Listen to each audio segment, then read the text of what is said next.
Hello everyone, welcome back to the channel. Today I'm going to show you how to link PSN PlayStation account to Steam.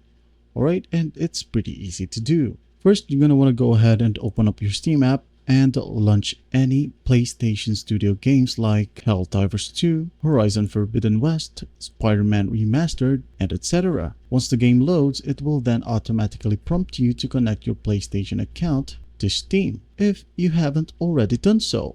Alright, the screen will pop up. You'll get a QR code and a link to quickly log into PlayStation Network or PSN.